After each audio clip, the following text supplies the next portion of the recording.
Our recent camping trip out west brought us face to face with a grizzly bear. How exciting. In fact, when I used to camp in the Rockies, there's 3 times I came face to face with bears. All those ones were black ones.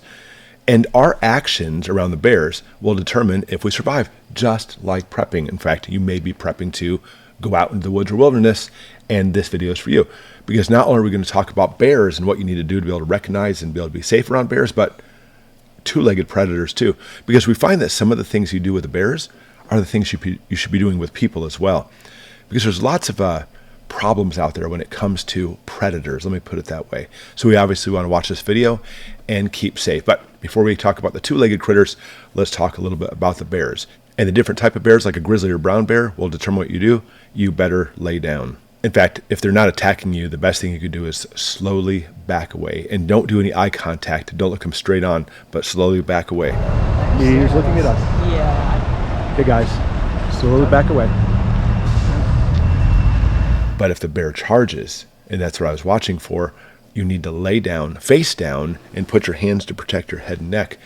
And that's your best chance of survival. Don't try to fight it off. That grizzly bear will win.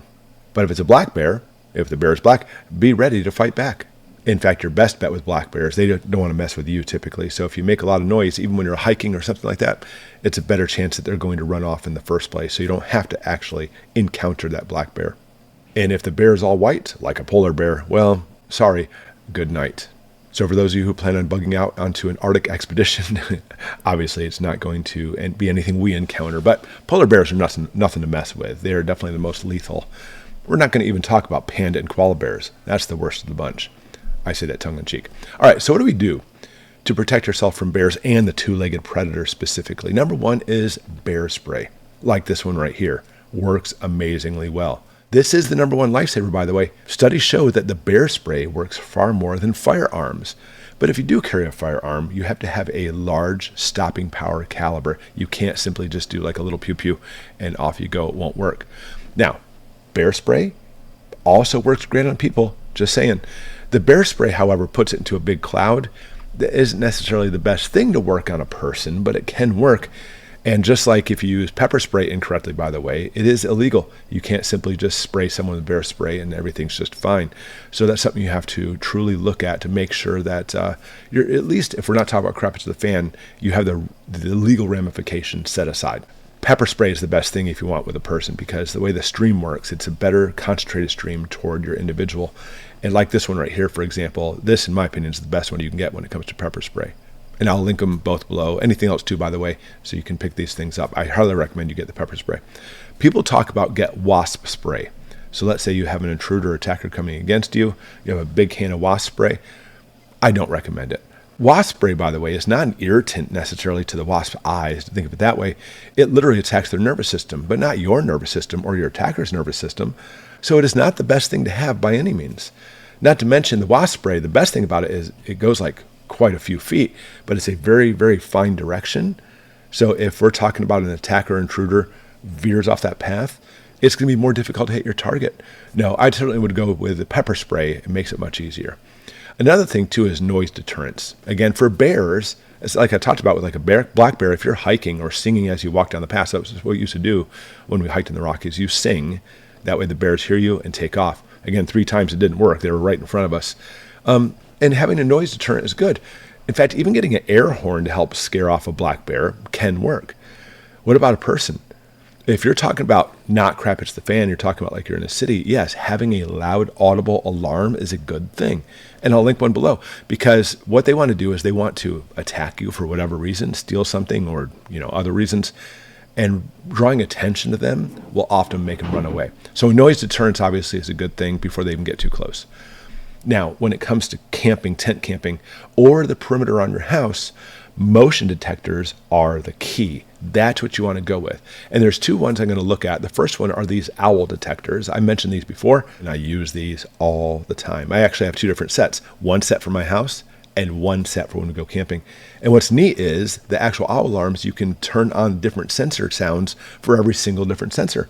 So you know exactly what's going on. For example, we have one in our driveway. It dings and says driveway. And we know, for example, if like UPS or somebody else is in our driveway. It's excellent. We take them camping. I have a whole different set that we take camping with us, so we can set up a perimeter around our tent. If we're going to happen to like sleep in the van overnight, we put them in the van. I'll even do this. If I stay in a hotel room, I'll leave the sensor in the van and take the receiver up to my hotel room. That way I know somebody's breaking into my van. These owl sensors are fantastic. Now, the only downfall to them, there's only one, is that receiver needs to be plugged in the wall. It's 110 AC. So what I do is when we're camping in the tent, I always have a solar generator. The receiver doesn't use a lot of power, so I just keep it plugged in that way, and it works fantastic. But if you want something alternative that doesn't require a solar generator or power like that, then these driveway alarms right here are also something I have so many of these, and they work very, very well. Downfall, it's always the same chime no matter what happens, but you can still put multiple chimes on one receiver, but both the chimes and the receiver are battery powered. And it is loud too. It's very loud, easily enough to wake you up from your sleep in case somebody is trying to break in your house, break into your tent, it's an animal, etc. Now, if you want a really cheap, inexpensive way to set a perimeter alarm around your tent or your campsite, simply just take strings and anything like cans or pots and pans or something that can move around and set up an entire perimeter. So if any animal hits that string, it'll make that clanking sound. Long before electronics and motion detectors, that's how we camped in the Rockies. And one last thing I want to mention, by the way, and I've talked about this before, so if you've heard this before, just kind of go get a cup of coffee real quick. A tent is not going to save you. A tent will never save you. It's good to keep rain off your head. A shelter will do that. It's good to keep bugs out, but it's not going to stop a bear. A bear can smell you. A bear can come in your tent and rip through it like it shreds. It actually gives you a false sense of security, a false sense of security. Don't use a tent for security purposes. That's not what it's for. Because if you're sleeping out just in a sleeping bag on the ground, which when I camped in the Rockies, that's how we always did it, even in the snow, you could hear the animals coming a lot more than if you're inside that tent. It's a false sense of security. All right, let's talk about firearms for a second. Obviously, we use them in a legal capacity always, but firearms, unless you have a high caliber, will actually tick off a bear. It'll make them mad. What it does is it automatically increases their adrenaline, their epinephrine flows, and they get more angry. They're more prone to attack you unless you do something that's going to incapacitate them. Well, guess what? Same thing with intruders. I want you to understand something. By far, the majority of firearms, people being shot, are not lethal. Especially if they have their adrenaline going. They're angry, they're attacking you, whatever the case may be. You won't even know you got shot half the time. So don't think it's going to be the perfect thing. But I want you to understand, it's not simply owning the firearm. People think this all the time. Please listen to me. Owning a firearm is not going to save your butt. You knowing how to use that firearm by practicing and training tactically is what could save you.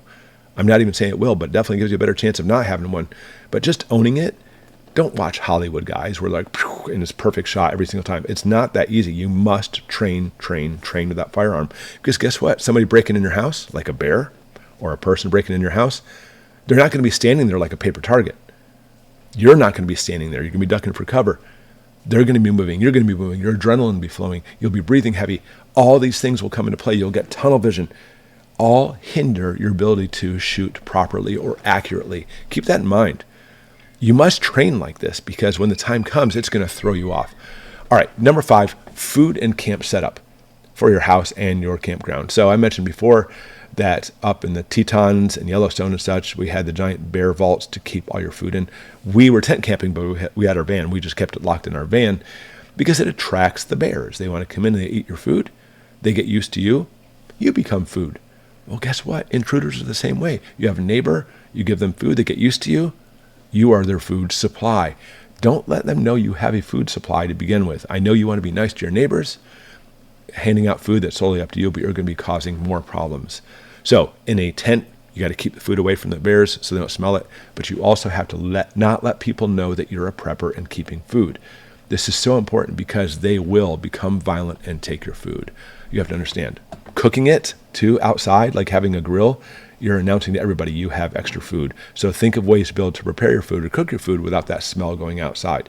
Like maybe like a little butane stove or something that you can use indoors. And of course, store your food in multiple locations. So essentials that save your life, all these things. Which one of these that I put on here do you think is going to be the most important and something you're going to take action on, because prepping is not a passive sport per se. You just can't sit. It's not a spectator sport. Oh, that's neat. Watching YouTube is not going to save you. You must train and practice and keep going. Put in the comments below, what's the most useful piece of advice in this video? As always, I appreciate you. Thanks for watching. We'll see you next time.